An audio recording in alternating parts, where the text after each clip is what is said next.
Welcome back. So we're jumping right into part 2 of our load sharing explainer. Last time, we nailed down exactly how generators handle the heavy lifting of active power. But to really grasp marine power plant stability, we've got to shift gears. We need to talk about reactive power and the overarching plant control that keeps the whole system in check.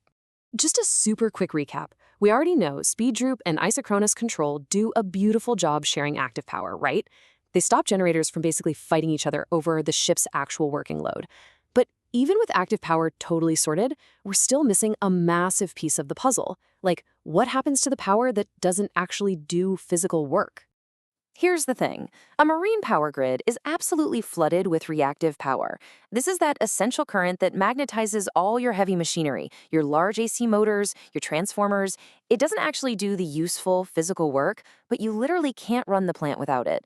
And because it behaves so differently from active power, it needs an entirely separate sharing method between parallel generators. Which brings us to our solution, voltage droop. The math behind this is actually pretty elegant. Voltage droop control is exactly how we share that reactive power between parallel generators. And just like speed droop, the formula is super straightforward. Droop, which we call DS, is just the no-load voltage minus the nominal voltage, all divided by the nominal voltage. That simple ratio, it's the absolute foundation for keeping your reactive power balanced. So how does that math play out mechanically? Well, it triggers this brilliant little chain reaction.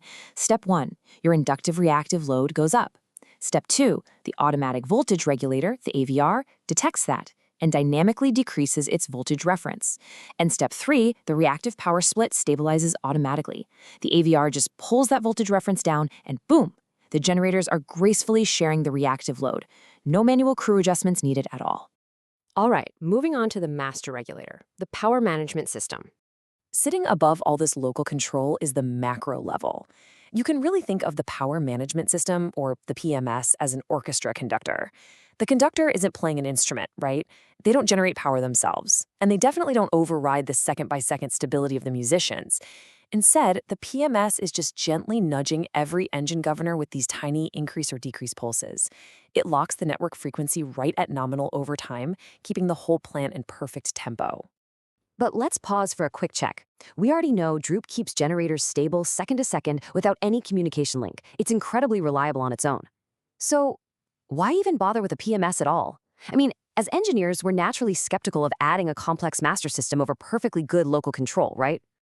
Well, it all comes down to short-term survival versus long-term precision. Droop control gives you that immediate second-to-second stability, absolutely. But Droop's very design naturally lets the steady-state frequency drift slightly off nominal when it's under load. It yields just a little bit. The PMS, on the other hand, steps in for that long-term precision correction. It fixes that drift over time with those small pulses we talked about, holding the frequency precisely at 50 or 60 hertz for the long haul. Basically, you need Droop for stability, but you need the PMS for precision.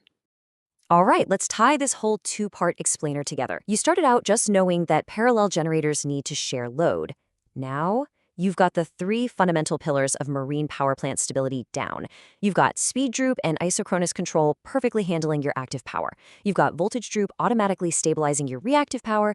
And sitting way above it all, you have the PMS acting as the master regulator, fine-tuning the entire operation. So, load sharing flawlessly orchestrates the plant, day in and day out. But that leaves us with a pretty high-stakes question. What happens the exact moment this perfectly balanced symphony goes catastrophically wrong? What kind of layered safety nets are in place to catch a failing grid before you hit a total blackout? Well, that is exactly what we're going to uncover in our next explainer on power plant protection systems. Until then, keep focused and keep learning.